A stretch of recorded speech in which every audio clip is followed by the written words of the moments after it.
Good morning, all of you.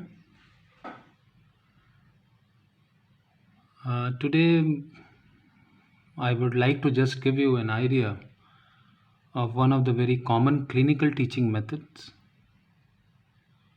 As you all of know, and you are all are aware of the fact that any learning process it involves basically three components, and I would like to just give a concept of this so that in future whatever learning process you are going to be involved, your vision should inquire about all these three components involved in that particular learning process. So, the first component is the cognitive domain. In common terms, it is also known as knowledge. Cognitive domain or knowledge component. Second component is the psychomotor domain or skill.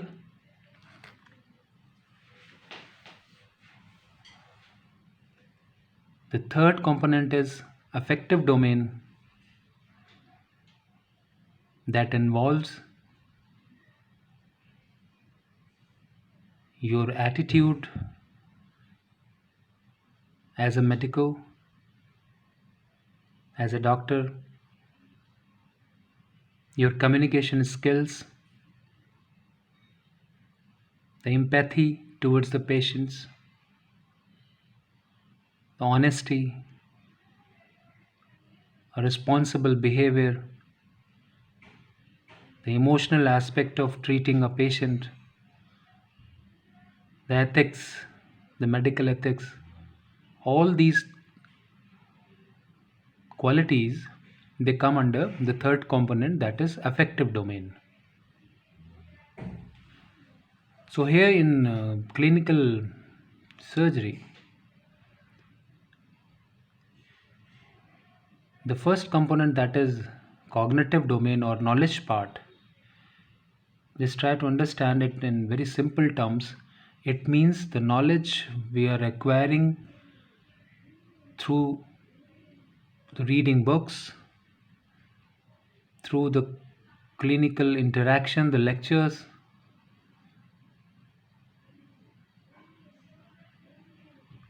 from internet and other sources,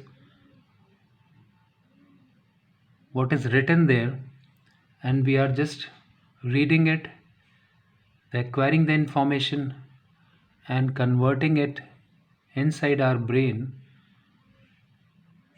as knowledge and memory. This comes under cognitive domain. The second component of learning, that is skill training. It involves the competency for any particular skill. Like if you want to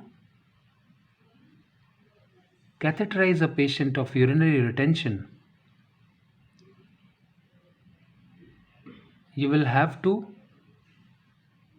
know the anatomy of urethra, the urinary bladder beforehand.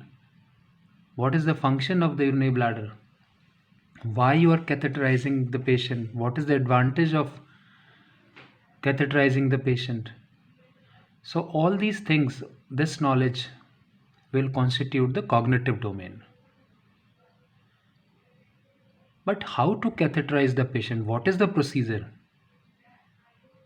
Taking aseptic precautions. This procedure will come under skill training, the psychomotor domain. Hand-eye coordination is there. Obviously, the base is the cognitive domain. You already know the relevant information regarding the urinary bladder and retention process. But how to do it? This comes under psychomotor domain, the skill training. But before catheterizing a patient, You will have to take consent from the patient.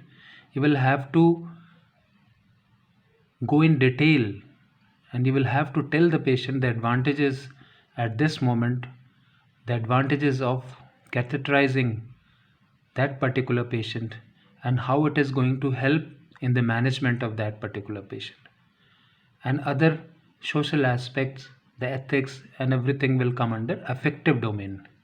AFFECTIVE, affective domain. So this is the third component of learning. So these three components we can apply anywhere in our day-to-day life learning process. Out of these three components, the second one, the psychomotor domain, in this interaction, a short interaction, we are going to discuss with the psychomotor domain training, that is skill training.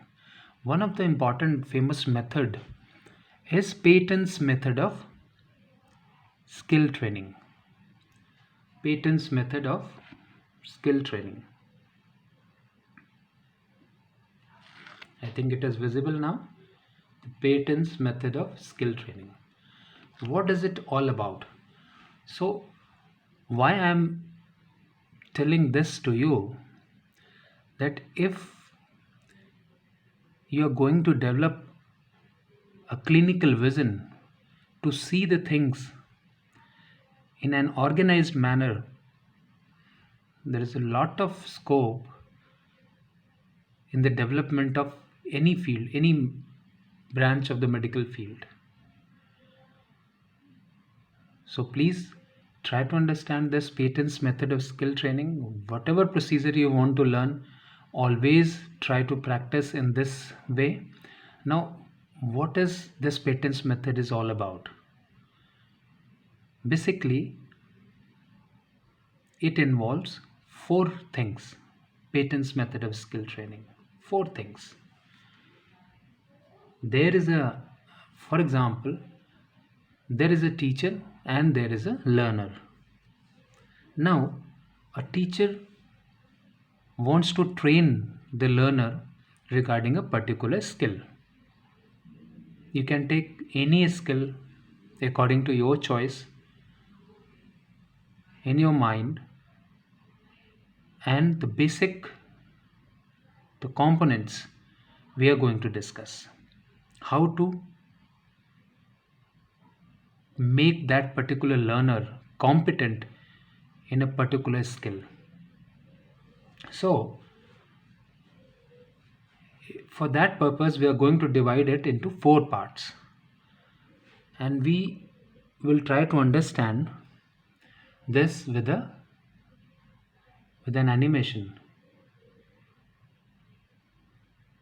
Payton's method of skill training. Now, for skill training, let's call it as a Payton's train. Now, this Payton's method, the first part is the demonstration. Demonstration of what? So in demonstration, you must have seen few clinical videos posted by me regarding the operative procedures. So if the teacher is demonstrating something without explaining it, only demonstration is being done. This is the first component of Payton's method. Suppose if you want to teach how to catheterize a patient in urinary retention with Foley's catheter, the teacher will first demonstrate it.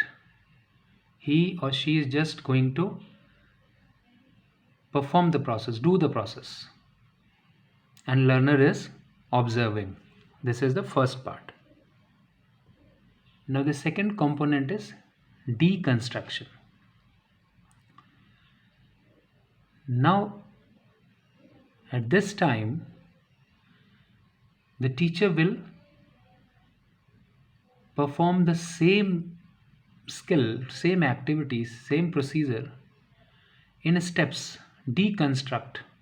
He or she will deconstruct the steps in steps, and At the same time, he or she is going to explain the every step, whatever is being done to the learner. This is the second step. Now, in the third step, the comprehension. In this third step, again, third time, the same skill is being performed by the teacher, and the teacher will ask the learner to tell and explain the steps, whatever he or she is doing. So, in this third step, learner is explaining the steps and teacher is performing the actions. Whatever teacher is doing, learner is explaining. This is comprehension. The idea is to gather the knowledge whatever the student is having in his or her mind after the demonstration and deconstruction process. So the third step is comprehension. And finally, if successfully accomplished these three steps, now comes the role of performance. Now the student can perform and explain under supervision of teacher or the more experienced learner. I would like to say a more experienced learner as a teacher.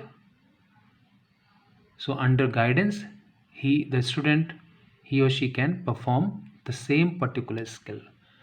This method of clinical skill training is known as Patton's method of skill training.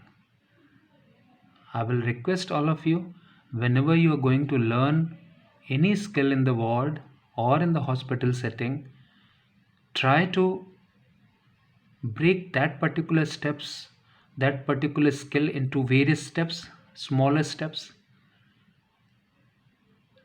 Then try to understand the various steps and then always perform under supervision during your training period.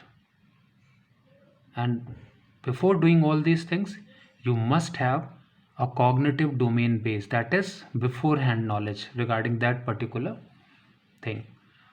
So all the best. Any query related to this particular method, it's just a tool to develop a vision, a disciplined vision to see the things in clinical wards. So all the best. Thank you.